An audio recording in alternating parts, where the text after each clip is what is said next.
সবাইকে আদাব, নমস্কার। আমি আজ যে বিষয়ে কথা বলতে আসছি সেটা হচ্ছে বাংলাদেশের প্রথম টেস্ট ইন্ডিয়া ভার্সেস বাংলাদেশ, সেই চেন্নাই স্টেডিয়াম যেটা শুরু হয়েছিল। বাংলাদেশ বোলিংয়ে দুর্দান্ত শুরু করে তারপরে ব্যাটিং ব্যর্থতা, আবারও ব্যাটিং ব্যর্থতা, 280 রানের লজ্জাজনক পরাজয়। এটা আমি একদম মেনে নিতে পারছি না। খেলার মধ্যে হার জিত থাকতেই পারে, এটা কোনো বিষয় না। আপনি ইন্ডিয়ার সাথে হেরেছেন, যে কোনো দলের সাথে হারতে পারেন।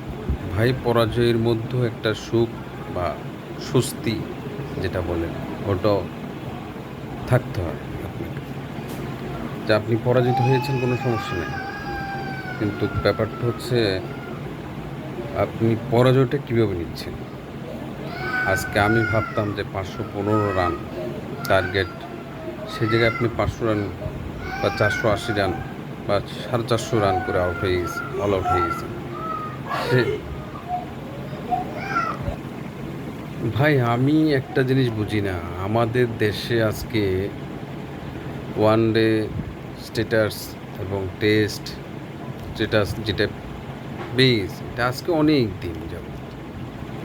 তাহলে আপনি এই দেশের ঘরোয়া কোনো লিগ হয় না যে একটা দেশের সাথে সিরিজ খেলার পরে যে অবস্থান, সিরিজের অবস্থা, হার কতটুকু, কী কারণে হার, কি বোলিংয়ের জন্য হার, না ব্যাটিংয়ের ব্যর্থতার জন্য হার, না পিচের সমস্যা,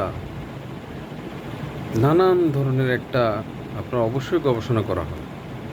এত দামি দামি কোচ, সব কিছু মিলে যদি আপনারা যদি পরিকল্পনা করে থাকেন, তাহলে আমার মনে হয় দেশের ভিতরে তাহলে আপনাদের টেস্ট ম্যাচ হয় কি না, আমার এটাই ডাউট লাগে। কারণ দেখেন, ইন্ডিয়ার প্রতিটা রাষ্ট্রে, মানে প্রতিটা রাজ্যে T20 লিগ হয় প্রতিটা রাষ্ট্রে। সেইখান থেকে তারা ওই প্লেয়ারগুলোকে নিয়ে আসে আইপিএলে, ভালো ভালো প্লেয়ারগুলো ওইখানে আইপিএলও ওই জায়গায় ওদেরকে বিভিন্ন দল নিলামের মাধ্যমে ক্রয় করে নেয়। ভালো একটা মার্কেট। তাহলে আপনি ওই ধরনের ফিউচার তৈরি করতে হলে আপনাকে নিজের দেশে টেস্ট বলেন, ওয়ান ডে বলেন, T20তে বলেন, আপনার ঘরোয়া লিগ খেলা হয়। ঘরোয়া লিগে test, T20, one day match, আপনি শুধু একটা T20 বিপিএল দিয়েই আপনার T20 স্কোয়াড তৈরি হয়ে যায়। ঘুরি ফিরি দেখা যায় সেই সেই রূপ, সেই রং, সেই সাদা কালো লাল হলুদ যারা যারা আছে তারাই। কিরে ভাই, এই প্লেয়ারগুলো ছাড়া আর কোনো প্লেয়ারই এই টেস্ট, বাংলাদেশের টেস্ট ম্যাচ খেলতে পারে না। নতুন প্লেয়ার আর আসে না, ঘুরে ফিরে দেখা যায় এই এক প্লেয়ার। তো বাংলাদেশে আর কেউ টেস্ট খেলে না ভাই। আপনি তাহলে তো আমার মনে হচ্ছে ঘরোয়া লিগ আপনাদের টোটালি কিছু নেই। এই দ্বিতীয় ম্যাচ কানপুরে, দ্বিতীয় টেস্ট, ওখানেও দেখবেন আপনি লজ্জাজনক একটা হার নিয়ে বসে আছেন। আমরা বাইরে থেকে যারা আছি, যারা দেখছি বাইরে থেকে, আপনি যেটা শট, আপনি একটা ছক্কা মারছেন বা একটা 4 মারছেন যে ওভারে, পরবর্তীতে আর একটা মারার কোনো যুক্তিকতা থাকে না। টেস্ট হচ্ছে আপনাকে পিচ কামড়িয়ে ধরে থাকতেই হবে। আপনি যতক্ষণ থাকবেন ততক্ষণ আপনার ব্যাটে রান আসবেই। কিন্তু না, আপনি একটা মারছেন, বাউন্ডারি হয়ে গেছে, আর একটা বল আপনাকে বানাই দিচ্ছে, আপনি খেলতে গেছেন, ক্যাচ দিয়ে চলে আসছেন। ভাই, এটা কি? আপনি 15-16 বছরের এক্সপিরিয়েন্স একজন ব্যক্তি, যদি এই ধরনের খেলা খেলেন, খুব দুঃখজনক ভাই। মেনে নেওয়ার মতো না।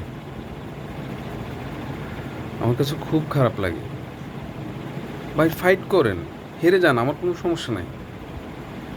হারার মধ্যেও একটা সম্মান আছে, ওই সম্মানটা অন্তত করুন। 149 রানে আপনারা অল আউট, আর সেকেন্ড ইনিংসে আপনারা 148 রানে আপনাদের 3 উইকেট। দিনটা শেষ করলেন 158 রানে, 3 উইকেট। তাহলে আপনাদের ব্যর্থতা তো আপনারা নিজেরাই দেখেন, আপনাদের ব্যর্থটা কোন জায়গায়। আপনাদের বলারে T20 বিশ্বকাপে বলারে টেনে টেনে আপনাদেরকে সেকেন্ড রাউন্ডে খেলাইছে, আর আপনারা ব্যাটসম্যানরা কিচ্ছুই করতে পারেন না। আর ওদিকে আফগানিস্তান দেখেন, তাদের নাই স্টেডিয়াম, নাই কোনো কিছু, তারপরও তারা মানে তারা কত দারুণ খেলছে আপনাদের চেয়ে অনেক পরে ক্রিকেট খেলতে এসে। কবে হবে আপনারা? কথাই না বড় হয়ে কাজে বড় হবে। এক সিরিজ ভালো খেললে তো আরেক সিরিজ ভালো খেলেন না। 30-40 করলে মনে হচ্ছে আপনার 4-5 ম্যাচের আপনি জায়গায় পেয়ে গেছেন। এই ধরনের আর কত ভাই, আর কত? মিনিমাম তো আপনাদের কমন সেন্স থাকার কথা, যে আমি একটা বলে শট নেব সেটা পারফেক্ট। আরে আপনারা যাদের সাথে খেলতে গেছেন তাদের খেলা দেখেন, সামনাসামনি খেলা দেখতেছেন, তারা কিভাবে খেলে, তারা কিভাবে শট নিচ্ছে। তারা কি আপনাদের মতো মানুষ না? তারা কি আপনাদের মতো ব্যাট বল দিয়ে খেলছে না? আমি বুঝলাম আপনারা SG বল দিয়ে খেলেন নেই, ওরা ছোটোকাল থেকে SG বল দিয়ে খেলে আসছে, বেশ ভালো কথা। আপনি সেকেন্ড ইনিংসে 158 রানে যদি আপনাদের 4 উইকেট থাকে, আপনি প্রথম ইনিংসে 149 রানে অল আউট হয় কীভাবে? আপনি প্রথম ইনিংসে যদি আজকে যদি 300 বা 250 বা 270 বা 300 যদি করে আসতেন, তাহলে আজকে খেলাটা এরকম ছিল না, খেলাটা অন্যদিকে হলেও মত দিতে পারত।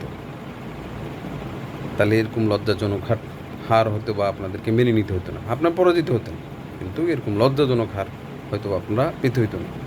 সেকেন্ড ইনিংসও সেকেন্ড ম্যাচও তার ব্যতিক্রম দেখব কি না আমার সন্দেহ আছে।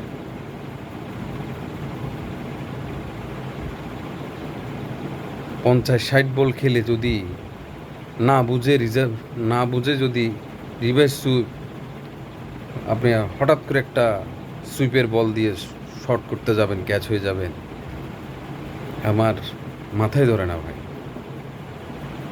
ক্রিকেট খেলেন, ক্রিকেটীয় জ্ঞান আপনাদের।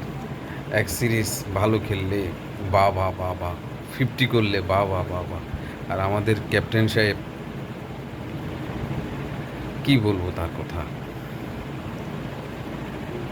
যদি ক্যাপ্টেন না থাকতো আমার মনে হয় না উনি দলে চান্স পেত। ওনার তো যে পারফরমেন্স, বল কোথায় ব্যাট কোথায় স্টাম্প ঠুকে চলে যাচ্ছে, মানে খুব কষ্ট লাগে এইসব আউটগুলো দেখলে। নিজের বাইরের দেশের প্লেয়াররা আউট হয়, আর আমাদের দেশের প্লেয়াররা আউট হয়ে চলে আসে, মানে তারাই নিজেরাই বিলিয়ে দেয় যে উইকেটগুলো, যে বাবা বল কর, আমি খোঁচা দিক, স্লিপে কর চলে যাবে। খুব কষ্ট লাগে ভাই। হয়তো বলটা আসতেছে, ফাঁক দিয়ে চলে গেছে স্টাম্প, লাইন বুঝে না, লেন্থ বুঝে না, বলটা কোন জায়গায় আসতেছে। আর কত রে ভাই, এবার অন্তত একটু দেমাগ খাটান ভাই, 15-16 বছরের এক্সপিরিয়েন্স, আর কত? এটা তো মেনে নেওয়া যায় না। তারপরেও আপনাদেরকে আমরা সাপোর্ট করে যাব, দূর থেকে সাপোর্ট করে যাব, গলা চিৎকার করে করে, সাবাস টাইগার সাবাস, এগিয়ে যাও। আমার কথা হচ্ছে বাইরে জিতার দরকার নেই, ফাইট করো অন্তত। চিন্তা করতে হবে ভাই, খুব কষ্ট লাগে যখন আপনারা, মানে কি বলবো, বিশাল বিশাল ব্যবধানে হেরে আসেন, খুবই কষ্টকর।